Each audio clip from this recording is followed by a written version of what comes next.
మన ప్రభుత్వ పనితీరు ఎలా ఉందంటారు? జగన్ అయితే నాకు అన్ని బెనిఫిట్లు ఇచ్చాడు. మా పిల్లలకి కానీ హౌస్ ఇస్సులో కానీ అన్ని ఇచ్చాడు. నాకైతే నో ప్రాబ్లం. ఈ 5 సంవత్సరాల్లో ఏమన్నా లాభం? లాభం అంటే ఇప్పుడు ప్రతి గవర్నమెంట్ కూడా సెన్సిటివ్ డిస్ప్యూట్లు కంపల్సరీ తప్పదు. అర్థమవుతుందా?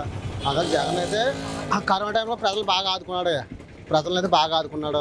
అన్ని అవకాశాలు చేసి పెట్టాడు జగన్ అయితే.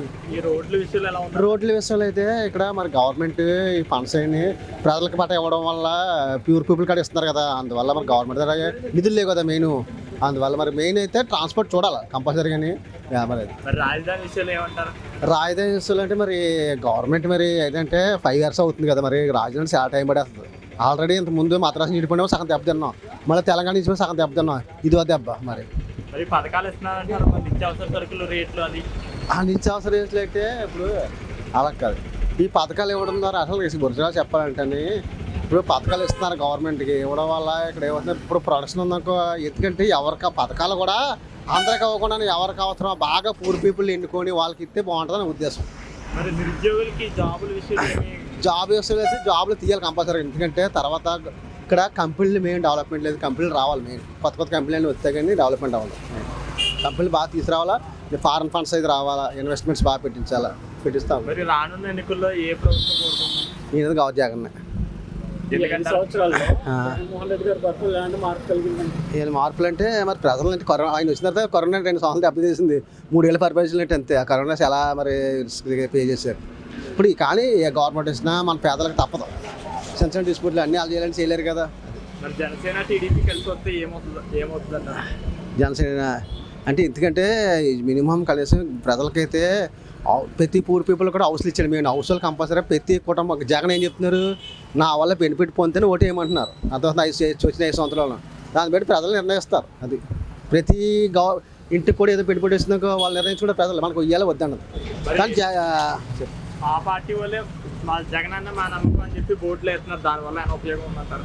జగన్ మన నమ్మకం అంటే ప్రజలు చెప్పాలి. ఎందుకంటే ప్రజలు రాత్రి మారిపోతారు. అర్థమవుతుందా? ప్రజలు ఓటు పెడుతున్నారు. కరెక్ట్. ఫ్లెక్స్ అంటే ఏదో మన డబ్బు మనం తిని మళ్ళీ ఆ ఫ్లెక్స్ పెట్టడం ఏమన్నా ఉపయోగం? ఎవరు మన డబ్బు మనం తిని అలా ఫ్లెక్స్లు పెట్టమంటే ఎవరు గవర్నమెంట్ అలా అనౌన్స్మెంట్ చేస్తారు కదా యాడ్ల కోసం, అడ్వర్టైజ్మెంట్స్ కోసం. మరి గవర్నమెంట్ అలా ఊరుకుందనుకో, గవర్నమెంట్ ఏం చేస్తలేదు, మీరు మర్చిపోతారు ప్రజలని. అందువల్ల సెలబ్రిటీ అవ్వాలంటే కంపల్సరీ ఇలాంటి చేయాలి. ఫ్లెక్స్ పెట్టుకుంటే అభివృద్ధి జరిగింది కాదు, అలాగే ఉంది. అభివృద్ధి ఏముంది, అది ప్రజలు నిర్ణయిస్తారు. అది ఇప్పుడు అది ప్రజలు మెయిన్. ఇప్పుడు ఫైనల్ జడ్జిమెంట్ ఎవరంటే ఇచ్చేది ప్రజలు ఇస్తారు. ఫైనల్ జడ్జిమెంట్ ప్రజలే, ఇంకెవరెవరు. అర్థమవుతుందా? కర్త కర్మ క్రియ అంతా కూడా ప్రజలే. అంగన్వాడీకి న్యాయం జరిగిందంటారు? అంగన్వాడీ న్యాయం జరిగిందంటే అలా కాదు. ఇప్పుడు పాత గవర్నమెంట్లో 7,000 8,000 ఉండేది. ఇప్పుడు జగన్ 11,000 చేసాడు. ఆ సేవలు 10,000 చేసాడు. మరి ఒక విధంగా చెప్పాలంటే మరి పెద్ద చదువు కూడా అంత శాలరీ లేదు. మరి ఒక విధంగా చెప్పాలంటే మరి జగన్ మరి 11,000 ఇస్తున్నారంటే మరి కొంచెం గొప్పతనం కదా. మరి పెంచుతాడు. ఒక గవర్నమెంట్ వచ్చిందనుకో నెక్స్ట్ పెంచుతాను హామీ ఇచ్చాడు కాబట్టి కంపల్సరీ పెంచుతాడు. వాళ్ళకి వాలంటీర్లకి అందరికీ పెంచుతాడు. ఇప్పుడు అందరూ ఫండ్స్ లేవు కదా, సెంట్రల్ ఫండ్స్ రావాలా. మళ్ళీ నెక్స్ట్ ఏమో వచ్చి ఇన్కమ్ సోర్స్ తక్కువ కదా. ఇప్పుడు ఉన్న కంపెనీలే పోగొట్టేశారు. అలా ఇప్పుడు ఆ కంపెనీలు అంటే మరి వాళ్ళకి అగ్రిమెంట్ అయితే కుదరాలి కదా. కుదిరితే కానీ ఏ గవర్నమెంట్ మరి ఓకే చేయదు. వాళ్ళు తక్కువ పడవచ్చు, ఎక్కువ పడవచ్చు. అది ఇప్పుడు మనం ఉన్నాం ఒక స్థలం కొంటున్నాం. ఫర్ ఎగ్జాంపుల్ మనం ఇస్తే కొంటామని కొంట అలాగే వెళ్ళాలి. ఇప్పుడు గవర్నమెంట్ కదా ఫైనల్ చేసేస్తున్నాం. వాళ్ళు కూడా అన్నీ చూసుకోవాలి కదా. దాన్ని బట్టి వాళ్ళకి కుదిరిన అగ్రిమెంట్ పెట్టి ఉంటుంది. అంటే రాబోయే ఎన్నికల్లో మీ ఉద్దేశం ఏంటంటారు? నా ఉద్దేశం జగన్. ఈ ఎలక్షన్ ఎలా ఉంటుంది? ఎలక్షన్ చాలా క్రిటికల్ పొజిషన్లో ఉంటుంది. ఏంటంటే ఇప్పుడు ఇంత ముందు అయితే 3 పార్టీలు ఉండి ఇప్పుడు 4వ పార్టీ కూడా వచ్చేసింది. శర్మిల గారు కొద్దిగా విధంగా చెప్పాలంటే చాలా గట్టి స్ట్రాంగ్గా ఉంటుంది. అలా తిట్టడం కరెక్ట్ అంటారా? తప్పదు, అలా కరెక్ట్. ఎందుకంటే అన్నగారు చెల్లి కలిసి వాళ్ళు కానీ అలా తిట్టడం అది రాంగ్ కదా. ఒక తల్లి పెట్టి పుట్టిన పెట్టలే కదా అలా.